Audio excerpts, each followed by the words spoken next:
These scenes of buildings engulfed in flames were reminiscent of the Watts riots of 1965.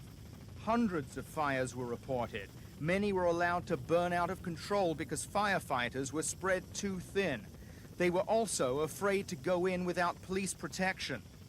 Earlier in the day, at least 4 motorists were pulled from their cars and beaten. Angry crowds gathered in some locations. Despite the apocalyptic visions, most of the residential areas of South Los Angeles, LA's predominantly black area, was peaceful.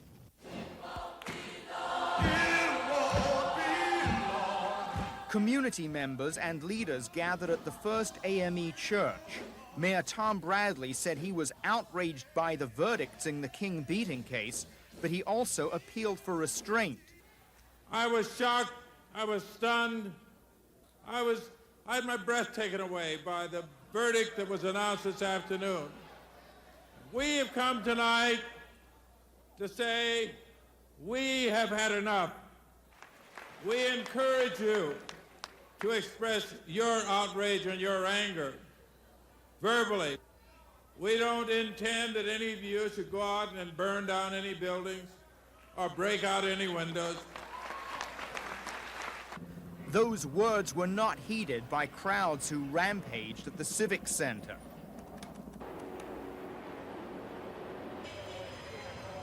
No justice, no peace! No justice, no peace! No justice. Police appeared remarkably restrained, dispersing people, but making few arrests. It appeared there was a conscious effort not to provoke any further violence. This morning, fires still raged in the South Los Angeles area, and residents heard the grim statistics. As of noon Los Angeles time, at least 13 dead, more than 200 injured, 1 firefighter shot in the neck. There was a much greater police presence on the streets today than there was yesterday. Police escorted weary firefighters who were overwhelmed by the immensity of their task. This is smoldering, and you're leaving the scene, right? Yeah, that's correct. You wouldn't normally do that? No, on a normal day, we would never leave something like this, but since, we have so much activity going on right now, what we want to do is just knock the fire down to protect the buildings next to it, just to ensure that they don't start spreading. And get on to the next one. Exactly. In some areas, anarchy and lawlessness prevailed. We saw brazen looting with no police in sight. They were deployed elsewhere. There seemed to be little pattern to the violence, though it did appear that Asian-owned businesses were special targets. They shot all the windows and stuff, and my mother, they were back there. They couldn't get out. Are you afraid now? Yeah, we're afraid they would come back tonight. Although those participating in violence were in the minority, anger among residents was palpable. What do you mean by this? And what do the people who are honking their horns mean? What are you trying to say? We're trying to make noise, okay? Noise brought you here. Noise brings the media here. Noise brings attention here. Upon making the noise, hopefully we can get some response. Is this an endorsement of the violence that we've seen? No, it is not. You do not see no one advocating violence here. We need to make some type of change. We need to make a statement. We need to have a different police department. Just to do all of this to innocent people. I mean, these people may be supporters of Rodney King as well as they are. They may not like what happened to Rodney King. And so when you're doing this, you're losing the support of the very thing that you need. One official, State Senator Diane Watson, toured the area. She said the violence was caused by long-held grievances. The rage, it's pent-up rage over a decade of time. Reagan Bush are just as responsible for what's happening here as the people who are lighting the fires. The 12 jurors made a costly error. And this is a motion that you can't keep under wraps. These people here are serious about this. They burned out the Korean businesses because they can't keep their businesses open.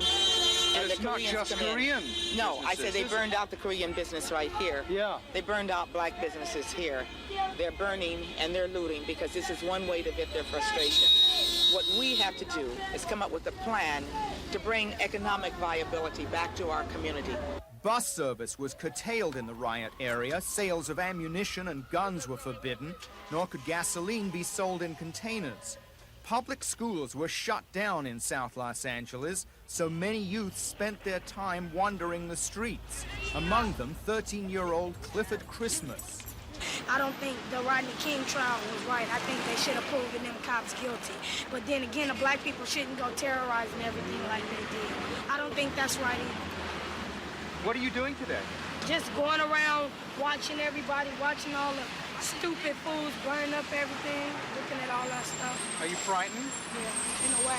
Why? What do you think's going to happen? That probably gonna burn up over my house or something gonna catch on to my house or where my mother lives or by her job, or somebody in my family might get hurt or something. Yeah. Are there people trying to stop this stuff from going on? Well, not so far that I know of. It's not nobody trying to do nothing but the police. And the police are so scared to come, they ain't doing nothing about it themselves. Tonight, a dusk to dawn curfew was to take effect, and the National Guard was expected to be out helping police patrol the streets.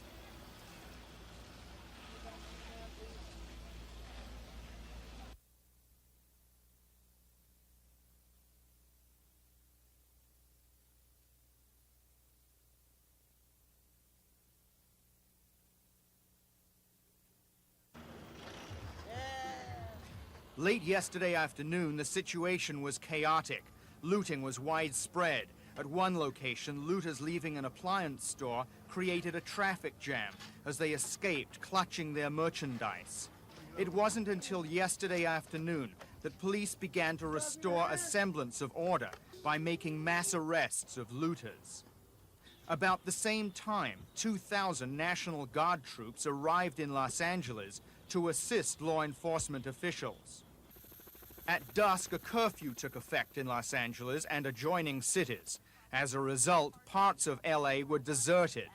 Hundreds of fires still raged, not as many as the night before, but there was one big difference. Vandalism had spread beyond the confines of South Los Angeles, the predominantly black community where disturbances started. We saw looting close to Hollywood to the north. Fires along Hollywood Boulevard, a world-renowned tourist landmark, might give non-Angelinos some appreciation for the scope of the lawlessness. Even while scattered fires burned, for the most part last night, the police seemed to own the streets. The National Guard stood by at selected locations. At a midnight press conference, officials, including California Governor Pete Wilson, said the curfew seemed to be effective. The mayor has imposed a curfew. I'm convinced that the curfew is working, that it will work over a long weekend, provided we have an adequate show of force, the kind of presence that is necessary to allow law enforcement to make the arrest necessary. Officials who had already authorized deployment of 4,000 National Guard troops announced they were requesting 2,000 more. Once the officers of the sheriff and the chief have secured a building that has been looted, we are going to provide the troops from the Guard who can stay on station at a particular site to assure that the looters do not return. That frees the officers, makes them mobile to go out and make arrests, both on the streets and to actually arrest the people who have been involved in looting. By daybreak, when the curfew ended, people who returned to their businesses in many cases discovered that the curfew had not worked for them. While firefighters continued their efforts, residents of Los Angeles had to cope with numerous power outages, closed banks, post offices, schools, and other businesses. There are few people in Los Angeles whose lives have not been disrupted in some way. LA is known for its racial and ethnic diversity, and it is important to note that members of all races were both victims and perpetrators of violence. Along Western Avenue, Asian shopkeepers cleaned up what remained of their looted stores.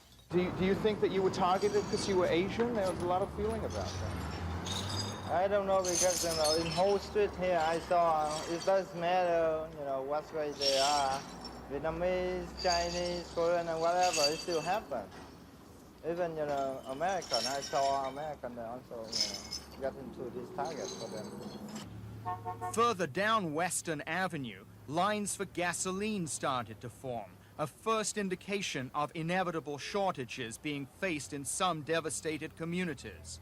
At a Viva supermarket, neighbors volunteered to clean up. Among them, local resident Kenny Long. Long teaches at a public high school. What's going to happen when people get hungry and need to go to a market to eat? I think that's when they're going to really come to their senses. They're not going to be able to get any food. You know, I mean, I don't think that the communities, if we don't establish a hold on this place so it doesn't go down, they're not going to rebuild in these communities anytime soon. I've been watching for the last 20 years, and just this place over here was just rebuilt after all the last situation. And I don't the last situation being 1965? Yes. Watts riot. Yeah, exactly. So it took a while to get this reestablished. I'd say at least 2 decades. And now you're worried that it's going to take, what, as much time as that to get reestablished again? Yeah, but it becomes a community concern, and we have to protect what we know is ours. For those who still have some good sense need to come out and try to talk some sense into those who are not thinking at this time. The dawn to dusk curfew will remain in effect indefinitely, according to Mayor Tom Bradley. President Bush has authorized the dispatch of 4,000 federal troops to Los Angeles, along with an additional 1,000 U.S. agents. But even with a beefed-up police presence and calls for peace, many residents are looking out for themselves. Hundreds of stores have been closed, so some people are hoarding food, not knowing where or if it will be readily available in their neighborhoods.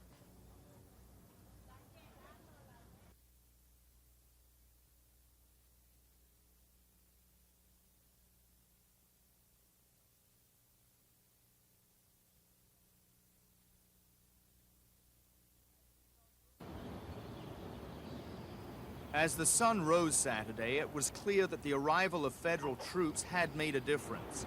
The number of overnight incidents dropped dramatically from the first 2 nights, but there was also the irony that many of the buildings guarded by soldiers had already been vandalized. Well, let's go though. I'm going down. You want to just go down that way? Yeah, I'm going down. When the overnight curfew had passed and citizens were free to come and go, hundreds of volunteers from all over Los Angeles descended on the devastated businesses and streets of the South Central neighborhoods. Just as law enforcement had made their show of force, so did these people, armed with tools to begin the cleanup. Brooms, rakes, shovels, and plastic bags. They were determined to make their own contributions by beginning a healing process. In other neighborhoods, many citizens tried to restore normalcy to their lives by going to a reopened supermarket or by having their hair cut, all the trappings of a typical Saturday. But only a block away, the residents of this scorched apartment building were filled with rage, trying to cope with the loss of something so basic as the roof over their heads.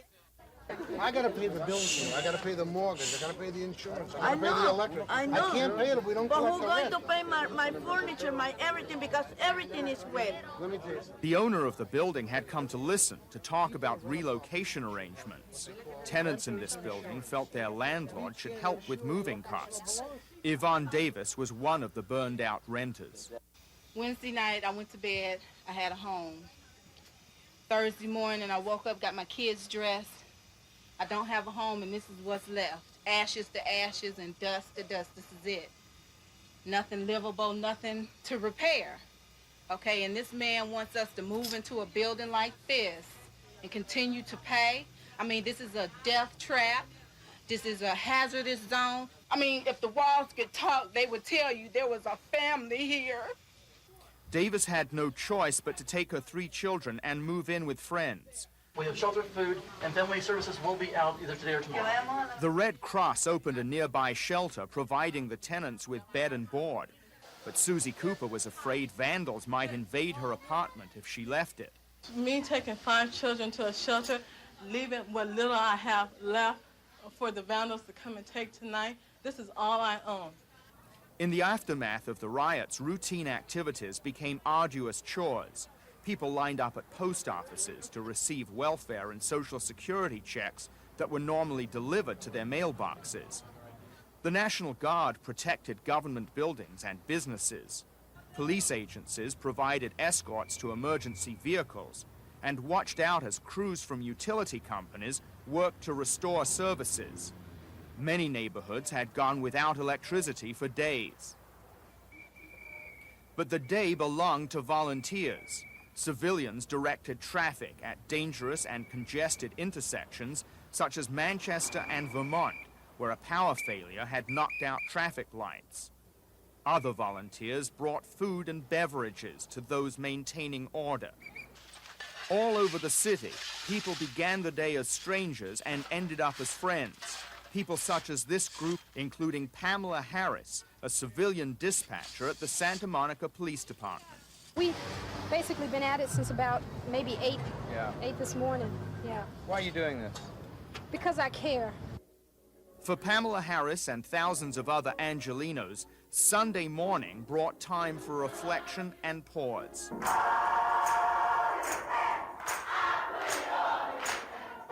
Churches played the role they so often have in the black community as centers for community organization, as well as sanctuaries for the spirit.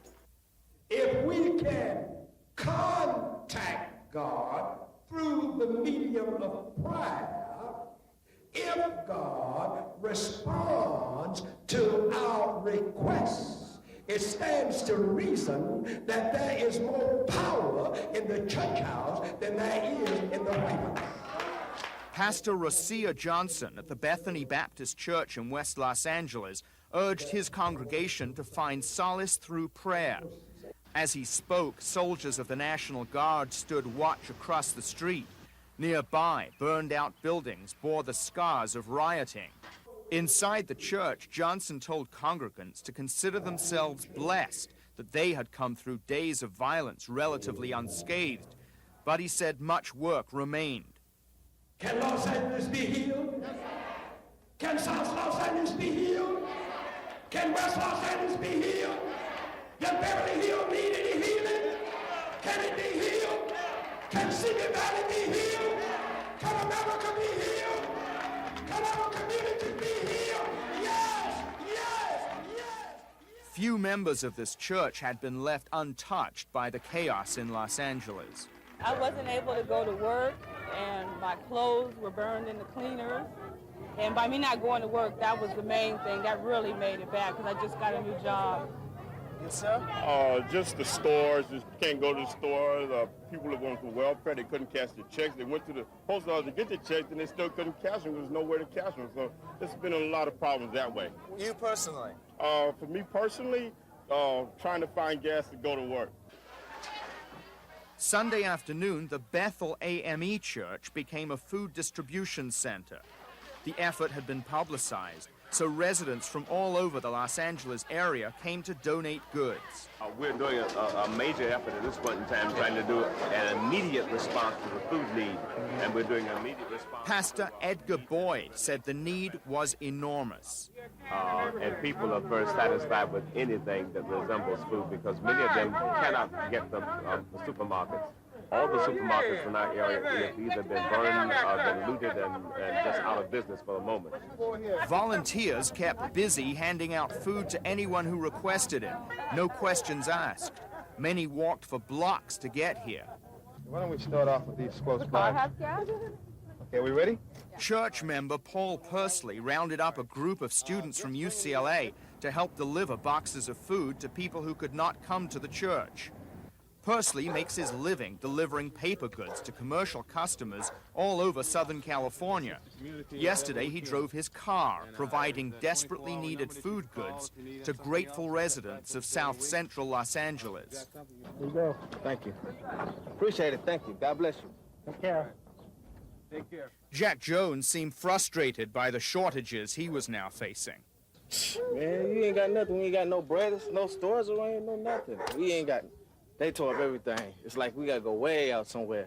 And some people like don't have transportation or nothing. It's like you gotta survive with what you got until later. Yeah, you don't have enough gas in the car to Oh man, don't even talk about gas. You can't even find a gas station. It's like you gotta walk, and I'm glad they finally got the buses running. Oh, good. Another recipient was 57-year-old Arleague Timmons.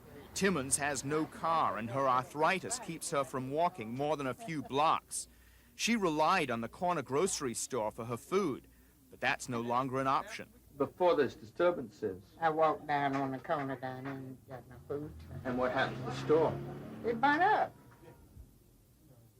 And it was really, you know, to see people down there with tears in their eyes. I mean, it was just something to see. I've never seen nothing like that before. It turns out that the store Ms. Timmons shopped at was in a row of businesses that were looted, then torched by rioters. Among them a beauty shop owned by the Martinez family. They not only lost their store, they lost their home. Oh, you lived up there too? We used to live up there, and we used to have a business right down here. Where are you going to live now? We are with some of our family in East LA right now. You have to move to East LA now? Yeah. But as you can see, we lost everything. As dusk approached yesterday, authorities hoped this would be the last day the curfew would be necessary. Residents were also anticipating the restored freedom to travel at night would be another sign the crisis had passed. Today, parts of Los Angeles still looked like an occupied war zone. Government agencies were gearing up to repair the devastation, and businesses were getting down to the nuts and bolts of restoration. Residents are now taking the time to reflect on what went wrong. Schools resumed today, and at Hollywood High School, teacher Kenny Long tried to help his students understand the turbulent events of the past week. Can some of you just call off some words? I want just single words. Racism. Racism. Tolerance. Poverty. Poverty. Okay, something else? I can't hear you. Advantage? You mean taking advantage of a situation? Yeah. Okay. Violence.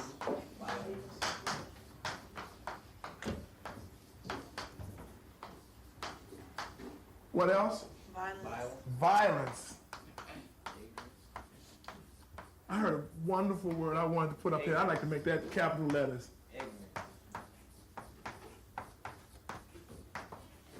And we're going to deal with this word a lot. Ignorance. What else?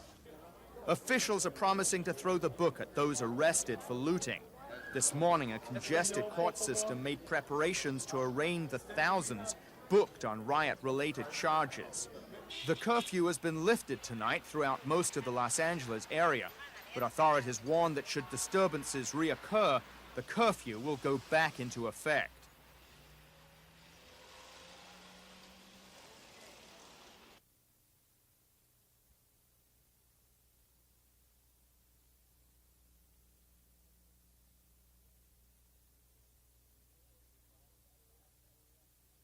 Was anyone surprised by the reaction?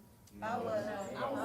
Yeah. What did you say? I was it was just a black man in his car, a black male, and he got out of his car and there was this Caucasian male driving by, and he reached in, picked up his gun, and shot him 3 times, and twice in the head. You killed him? Killed him. And the car kept on going And where were you when this was happening? Oh, I was right over there by it. Were you afraid? Yes, sir. I was afraid. When I heard the first gunshot, I was real surprised, and I kind of jumped, and then I turned around and I saw. Does anyone understand the reaction? Can anyone explain the rage, the fury, why that exists? Someone who hasn't spoken yet. Well, I think at first it was like anger, but then after it started going on for a day and everything, they was just doing it to be doing it. They just started doing it because it was free. So then after the day went by, the anger like settled, and then people just started doing it to be doing it because it was there. Do you know people who are involved in this? Yep. And have you talked to them? Yep. And what do they say? They said I did it to be doing it. They said they were smiling about it and everything. And who are they? Who are these people? I don't need their names, but are they gangbangers? Who? Nah, they some decent people. What do you mean decent people? You know, they regular students. They don't go here though. Yeah. They go to schools out in the valley and stuff.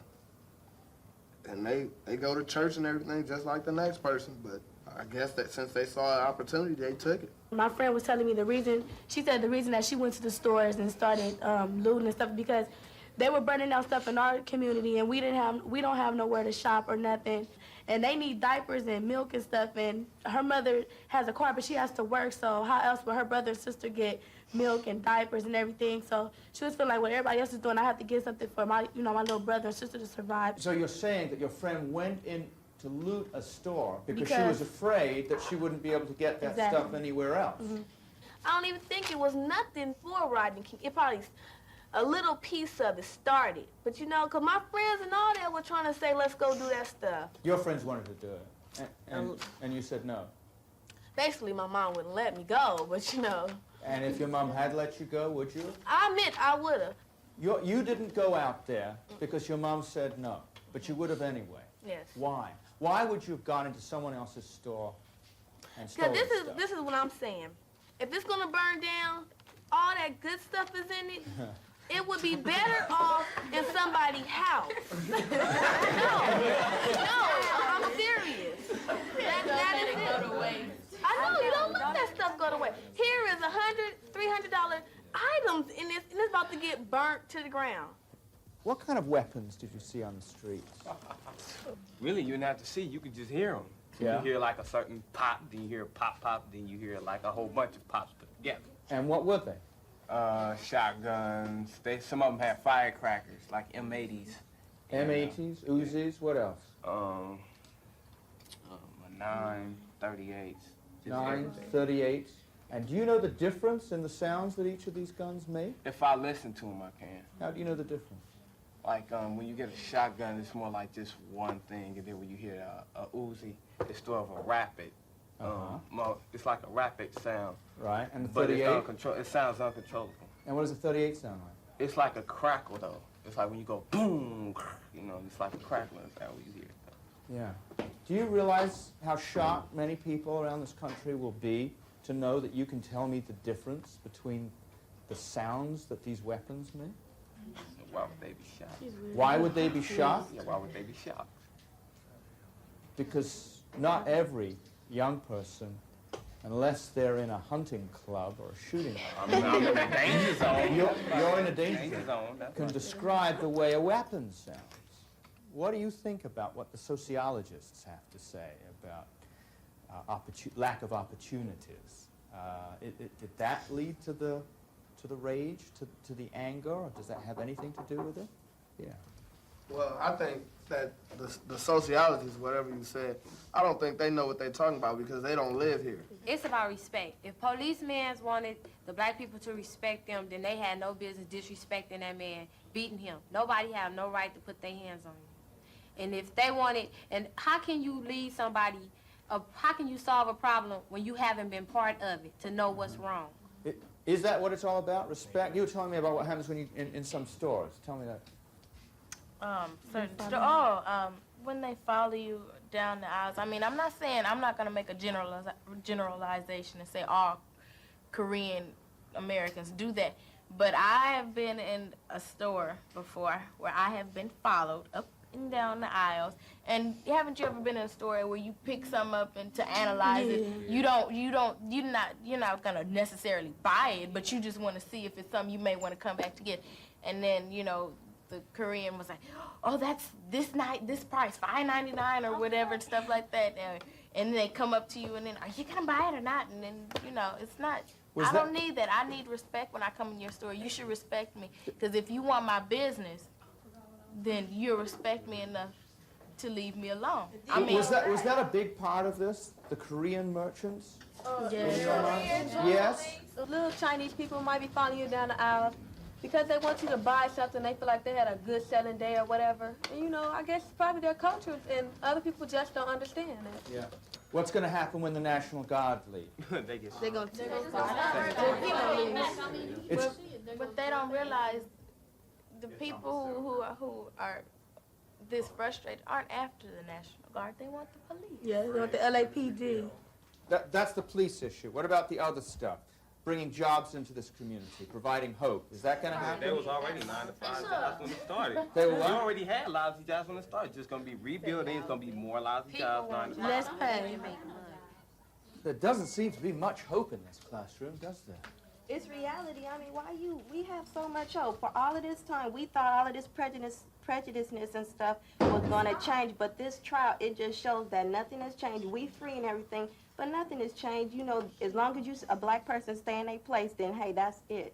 But if you overstep your bounds and stuff, what they saying is, hey, you know, with Rodney King, what happened with Rodney King, I guess they thinking he overstepped his bounds, so he got beat. You know, a black person, it's just never changed, you know.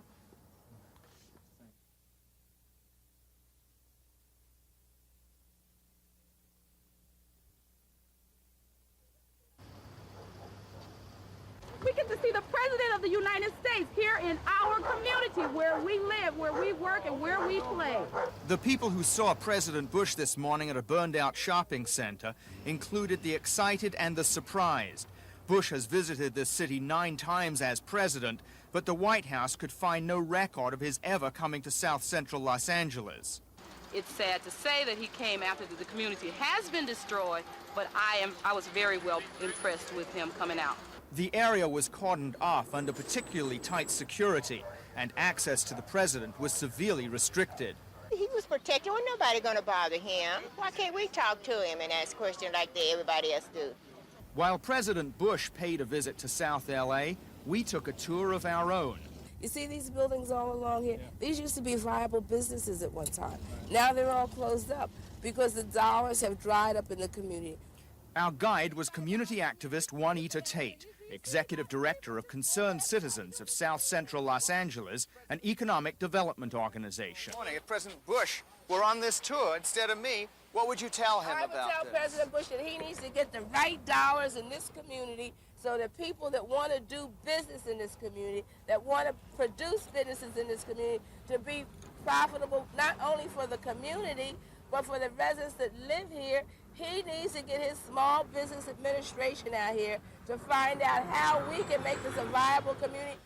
Tate has learned to use the system to help make her community more viable. She's been able to package financing to build low-income housing, but she feels these projects are a drop in the bucket. The economic problems of South Central Los Angeles are long-standing. They worsened after the 1965 Watts riots, as many businesses started to abandon the area. Now, according to Tate, unemployment among black men has reached 40%. It's disinvestment in the community. Look at these boarded up buildings. There's no reason for these buildings to be boarded up when they're viable, when there's no place for people to shop. You have to go 3 to 5 miles to a grocery store.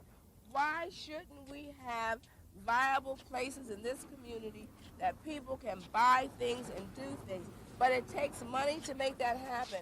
And money also left the community, according to Tate, when many bank branches pulled out. Further down Central Avenue, a former bank building is now a market. This was Bank of America.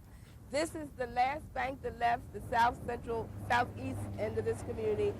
And when? 3 years ago.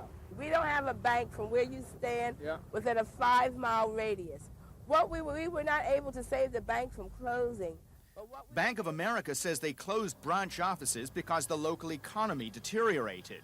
Tate says the banks were in part responsible for the deterioration, and that not only did they close their doors, they turned their backs on small community businesses. What we need is for SBA to come down here. She took us to one such enterprise, the 27th Street Bakery at 27th Street and Central.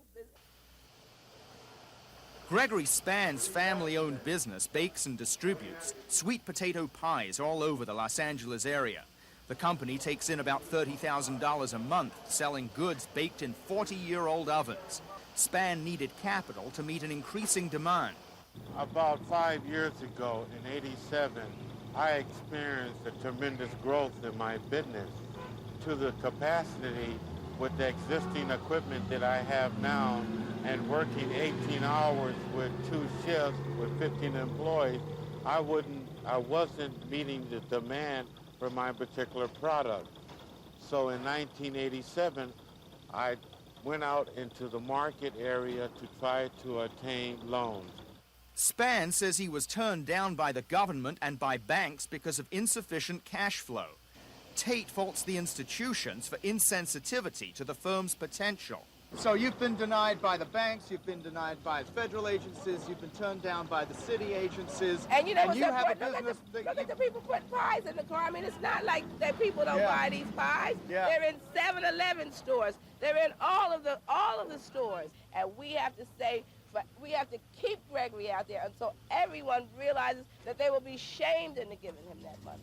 In fairness, we're in the business to make loans. Donald Mullane is executive vice president at Bank of America, one of the institutions that turned down Spann's loan applications. That's how we make money, is that we make loans. We didn't build this bank to be the size that it is on turning down loans. We made loans. This is the same institution that started Walt Disney Corporation in its garage with a $100 loan. This is the same corporation that started Mattel Toy with a $100 loan, okay? So it's not an organization that doesn't take chances. Juanita Tate would like to see more chances taken in South Central Los Angeles. She says the abandonment of the area by banks has spurred a growth in check cashing businesses. They provide no loans and charge high interest on what they do offer. See what happens when these banks leave our community, only thing we have left is check cashing places. Check cashing places charges up to 26% to cash checks. Many check cashing places were targeted by arsonists last week. And because so many Korean-owned grocery stores were also burned down, business at Tommy Peter's convenience store tripled after the riots. Peters would like a new refrigerator to keep pace with expanding business. He was hopeful when he got a call from City Hall. What did they say? Oh, they called and asked me had I been burned out. And I told him no, and he asked me if I knew anybody that had been burned out. They were helping the people that were burned out. So you couldn't get a loan? It looks that way. Because you weren't burned out? Yeah. We put Tommy Peter's dilemma to Oscar Wright, Western Regional Director of the U.S. Small Business Administration, the SBA. He needs money. He needs a loan to expand so he can help the neighborhood. Isn't that typical, some say it is, of a much more long-standing problem? What is typical of miscommunication? You see, you just gave me an example of someone who could possibly be eligible for a loan because of economic injury. I can't make that determination here as we speak, but I would suggest that that individual call the local disaster area center to sit down to see whether he qualifies for an economic injury loan, which was not directly fire damaged. According to Wright, the SBA is stepping up efforts to support minority-owned enterprises, not just those affected by the LA disturbances. In the meantime, the SBA is planning on spending as much as $300 million to assist victims of the riots. Wright says checks may be issued within the month. Bank of America also will have a loan program to help businesses get back on their feet. Are you worried that these aid packages that are being put together will only be a Band-Aid, will only deal superficially? They're not even going to be a Band-Aid if they're not for real. If they don't come and release the true dollars to really make a difference, it ain't no sense in nobody coming here for no Band-Aid. See, when they burnt down Watts, there was nobody out there stomping the street for the people in Watts. Yeah. It's a different story now. If they don't do something to tell the truth, we're going to tell the truth on them. So we're going to tell it. You don't want things to go back to normal? No, it's got to go. We're already at the bottom. It ain't nowhere to go. During the Bush tour, other South Central Los Angeles residents expressed similar frustrations. A member of the Bush entourage, Housing Secretary Jack Kemp, wanted to hear what they had to say. You guys, look at this. This is a symptom of putting a Band-Aid on cancer. I'm a contractor here. I'm an electrician. I'm just getting my license. I want to put together some programs to try to take some of these youngsters out of these jail facilities. As soon as you get it on paper, you give it to Jack Kemp. I'll send it to you personally. Okay. It's on the record, sir. All right. Don't forget us now. Tomorrow, President Bush plans to visit firefighters and law enforcement officials before leaving Los Angeles in the mid-morning.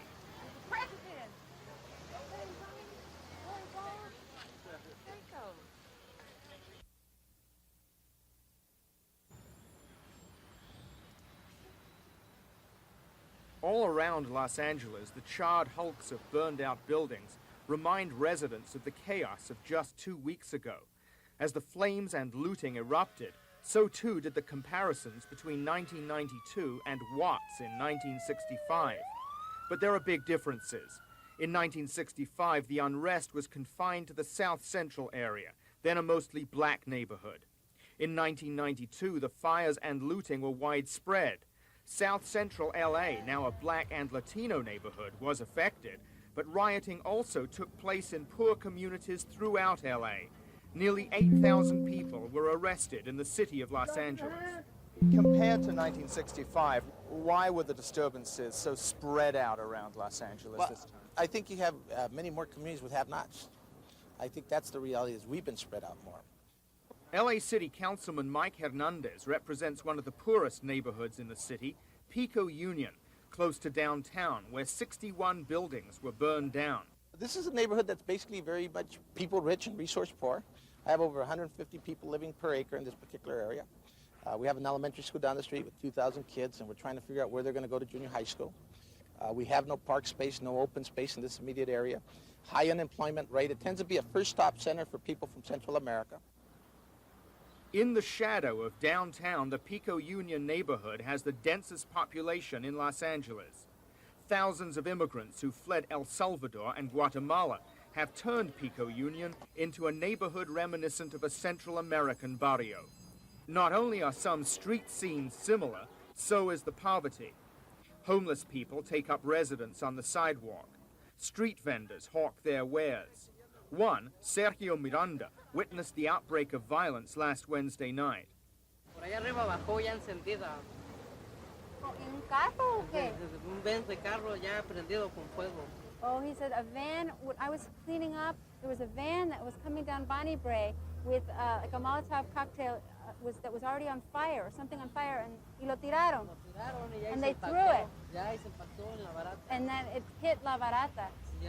So you saw a Molotov cocktail go Usted into vio que una como bomba incendiaria fue tirado ahí. No, el Benz de carro se impactó y luego prendió fuego todo. O de que lo tiraron de una vez. Ya. Yeah, I saw it thrown from a van, and I saw it hit the La Barata, and I saw it blow up. That fire reduced a thriving appliance store to a heap of charcoal. Some local residents were burned out of their homes in the violence. At the Central American Refugee Center, or Carecen, the needy picked up emergency supplies. Carecen also helps refugees apply for work permits. Some said when the rioting took place, they felt they were back in a war zone. Among them, a Salvadoran woman named Marta. It's exactly what happened in my country. The buildings were looted, they were burned up, people were killed. When I go outside of my building and I see all that happening, I feel like I'm in my country. There's no peace. Andres Candido, a Carecen staff member, says a lack of jobs for immigrants led to crime before and during the riots. Candido himself lives with his wife and 7 children a few blocks away in a one-bedroom apartment, an apartment that costs $800 a month to maintain. Candido earns $1,000 a month. The place is so crowded, he and his wife have to sleep behind a cardboard partition in their living room. I know many people, many Salvadorans who've come to this country looking for work. And when they didn't find the work, I've seen many people who are honorable turn to drugs, to selling false documents, to becoming pirates in the street who sell drugs for $10 or $15 in the street. Not every Latino neighborhood in Los Angeles was affected by the violence in the same way as Pico Union. On the other side of downtown is East Los Angeles, the traditional heart of the Mexican-American community here. Although this area, made up largely of blue-collar families, has its share of problems, it remained virtually immune from the violence that beset other neighborhoods, such as Pico Union. The main reason, according to supermarket owner and businessman Joe Sanchez, a class difference. East LA is better off than Pico Union. There's a problem of the haves and the have-nots. These were the have-nots that really didn't have a lot to lose. in East LA, it wouldn't happen because most of those people have jobs. So you felt that, you believe that people here feel they've got more of a stake in this community? Yes. Similar points were made at a press conference attended by Sanchez and other members of the influential Mexican-American Grocers Association. You notice that Latino households are more likely than any other households to have your classic nuclear family. Mother, father, brother, sister, your dog Spot and your cat Puff increasingly is a Latino situation. These community leaders were trying to ensure that Latinos are included in plans to rebuild LA. Their pleas were made in East Los Angeles to an attentive crowd of local news people.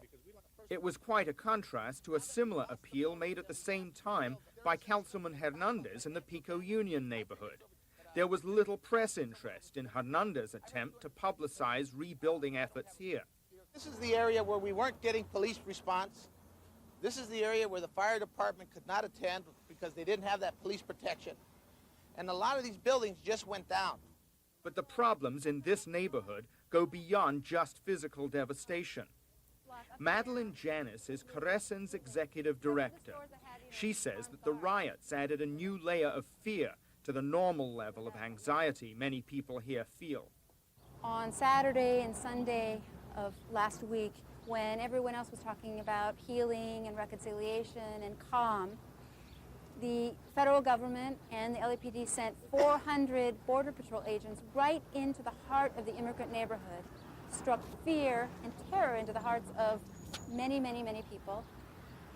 And the police called upon the INS, the Immigration Naturalization Service, to assist them in the arrest, detention of not only looters, not only people involved in the destruction and the rioting, but a lot of people just because of their ethnicity. This man was one of 700 turned over to the Immigration Service out of thousands picked up by police during and after the rioting. He was kept in a cell with other deportees. With no air conditioning, the place seemed like a sauna. Civil rights lawyers complained that detention facilities are inhumane and that law enforcement officials used the riots as an opportunity for wholesale roundups of immigrants. Edward Flynn is Carecen's legal director. Well, there's been appalling violations of people's civil liberties in Los Angeles in the last week and a half. Both the Los Angeles Police Department and the INS have been stopping people in huge numbers on the barest of pretexts or on no pretext at all, and have been demanding to know their immigration status. And if people respond that they're from another country, they've been taken immediately into INS custody.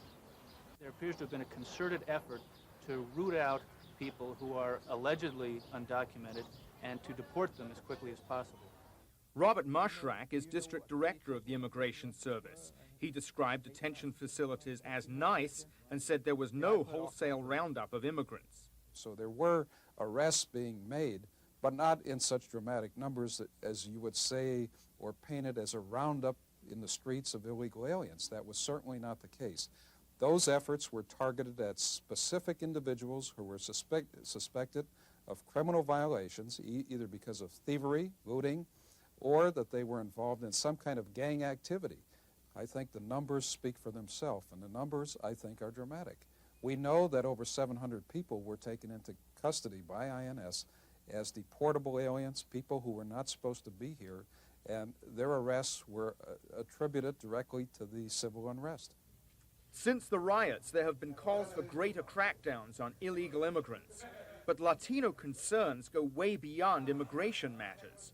Latinos comprise some 40% of the LA population. Most have stable family ties and a strong work ethic.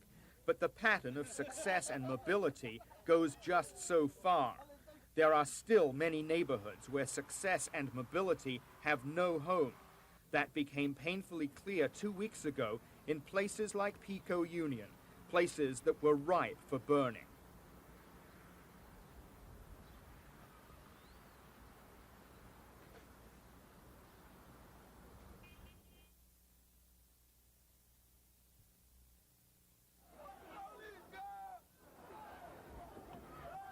On April 29th, TV cameras recorded a series of brutal attacks at the intersection of Florence and Normandy Avenues in south-central Los Angeles. Starting soon after the verdict in the Rodney King beating case, Black youths pelted motorists with rocks and bottles. Some drivers were even pulled from their cars, beaten and robbed. Police were nowhere in sight. It was mob rule. The viciousness of the attack on white truck driver Reginald Denny, broadcast on live TV, quickly became a symbol of out-of-control racial violence. 2 weeks after the Denny beating, police made high-profile arrests of 4 men in connection with the case. Prosecutors asked they be held without bail and charged them with attempted murder, robbery, mayhem, and torture. The complaint sets forth the following special allegations. As to Damian Williams, gang association in the commission of the alleged offenses. Police say the violence at Florence and Normandy was orchestrated by gangs, and that 3 of the 4 defendants are violent gang members. The defendants deny gang affiliations, and many in the black community are rallying to the defense of men they call the LA 4. We want to make certain that justice is available to them as justice has been available to anyone else. The Reverend Edgar Boyd is pastor of the Bethel African Methodist Episcopal Church. He and other leaders are afraid that the men accused of assaulting Reginald Denny will not be treated fairly by the same justice system that acquitted the white officers who beat Rodney King. Give these 4 young men the same level of consideration. Let them remain innocent until a justice system proves them guilty. The 4 men, Antoine Miller, Damian Williams, Gary Williams, and Henry Watson, have pleaded not guilty to the charges. A 5th, Anthony Brown, has pleaded innocent to a charge of spitting on Denny as Denny lay on the ground. The bail on the men ranges up to $580,000. 3 of those charged in the Denny attack are also accused of assaulting a dozen other people at the intersection. Today, gutted buildings at Florence and Normandy are reminders of the chilling violence which occurred there. Tom's Liquor Store, one of the first looted in the riots, has reopened. And there is a new business on the corner, a stand selling T-shirts reading "Justice for the LA 4 raises money for the defendants." Bake sale! Come on, get a case! Pies too! A block away, supporters of the men recently held a bake sale. Some neighbors sported yellow ribbons to demonstrate their support. Friends and family were quick to disavow the violence that occurred at Florence and Normandy. They say they're speaking out because they feel the bail is excessive and the charges overstated. Georgina Williams, a nurse, said she's only seeking fair treatment for her son Damien, charged with beating Denny and 9 other people. I'm saying if the boys did this, they should be arrested. But treat them like you treat other people. The justice system should be the same for me as it is for you. You got the same law books. Somebody who sees. Los Angeles District Attorney Ira Reiner maintains the justice system is fair. There is only a single standard of justice, and that standard is that where their crime has been committed, it will be investigated and it will be prosecuted. It was prosecuted in the King case. It is going to be prosecuted in this case right here. But many in this predominantly black community say there are different standards in their neighborhood. Young men complain the police too often assume they are gang members. Auto mechanic Kerman Cunningham is charged with throwing rocks at police just prior to the violence at Florence and Normandy. He says the Rodney King verdict ignited an anger about what many in the community feel is constant police harassment. It's not the Rodney King verdict that has everyone upset. It's the years of police officers treating blacks like this. I've never got a ticket sitting in my car. I've always got to get out, put your hands up. You know what I mean? Some residents say police action may have triggered the violence at Florence and Normandy on April 29th. Police first responded to reports of rocks and bottles being thrown a few blocks away. They arrested 3 people. One of them was let go without charges filed against him.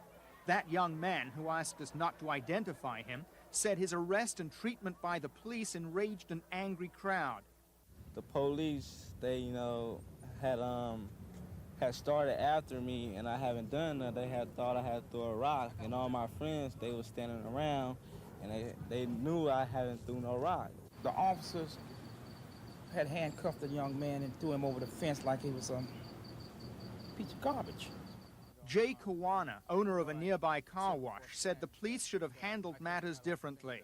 When you see an incident like that, the first thing that came to their mind after just hearing that verdict on television, that it wouldn't be another Rodney King incident. I was on the ground and they were trying to handcuff me, and the officer stated to me, "Don't make this another Rodney King thing." The crowd taunted police officers who were ordered to leave.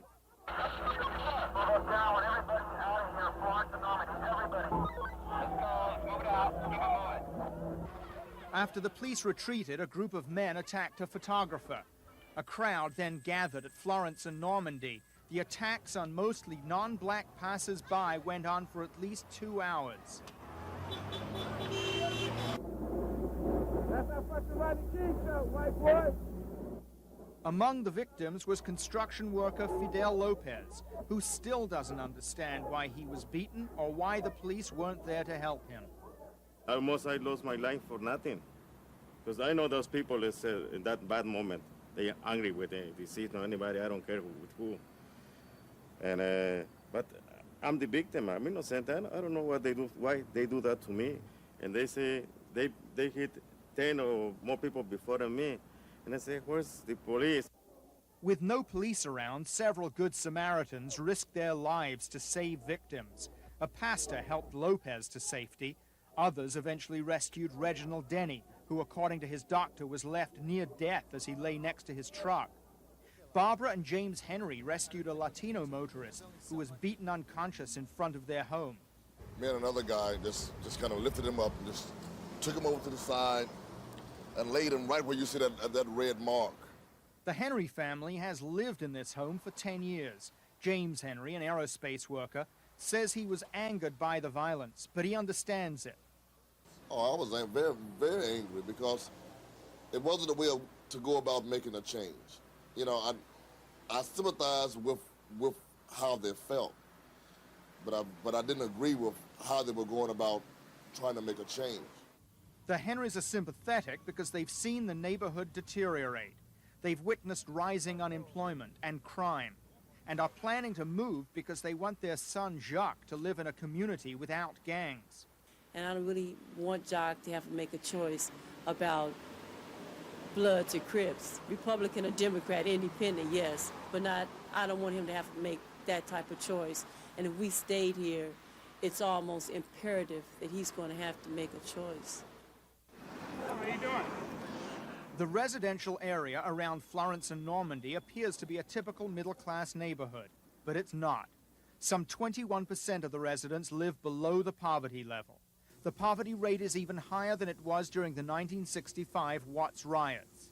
Back then, residents were able to use the income from relatively well-paying factory jobs to buy these single-family homes, but those jobs have largely dried up. So you have more poverty and joblessness because the jobs are just not available. You know, there's not, I don't think, a single factory type of organization that's in a 3-mile radius here. Is it avenue or street? After the recent riots, the federal government expanded its summer employment program. Young applicants waited in line for hours for mostly minimum wage jobs. Are you using drugs? Okay, have you been in jail before? But the jobs offered here are only temporary. Many in the community, such as family physician A.C. Mitchell, would like to see long-lasting solutions to the area's deep-seated problems. Anybody needs to be called. Mitchell has worked in the community for 20 years and has also seen its slow decline. I see people walking up and down the street who used to ride in cars. I see children who used to be well-dressed walking up and down the street, not quite so well-dressed now.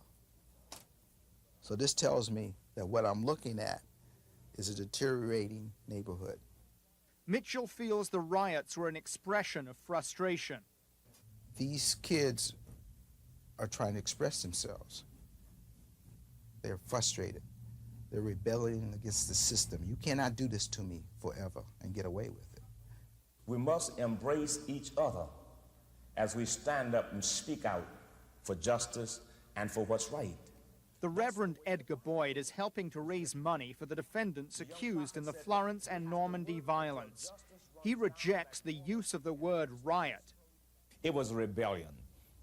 It was a group of people who had been isolated, who had been ostracized, who had been just pushed out, disallowed to participate in the institutions that make differences, institutions that make decisions, institutions that really govern the welfare of the people who make up the community. And they then lashed out at the institution, not particularly at Reginald Denny, because they didn't know Reginald Denny from anybody else. He just happened to be a white American who represented the institution. And they responded. They reacted. And you can understand that? I can understand that. I'm not condoning anything that's immoral. I'm not condoning anything that's irresponsible, nor anything that's unlawful. But I can understand the trauma, the social and emotional trauma through which they went, because I went through it too. Riot or rebellion, all sides, community activists, police, and prosecutors agree the neighborhood has significant social and economic problems. But for the short term, those in law enforcement are treating the violence at Florence and Normandy as a series of street crimes. The prosecutor in charge of the cases is Lawrence Morrison. For whatever reason, it was an outbreak of violence, and characterize it as civil unrest, an uprising, a rebellion, or even a riot. We're treating this as a series of crimes that individuals committed, and we're investigating and prosecuting them. We expect to prosecute more, and from the videotapes we've seen, there are in excess of 50 to 75 individuals committing attacks.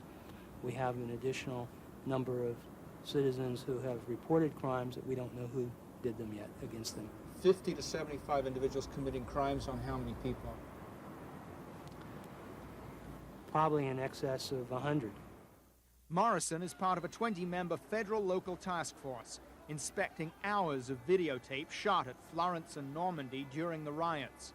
Once again, videotape will be key evidence in a highly charged beating case where questions of justice will be paramount.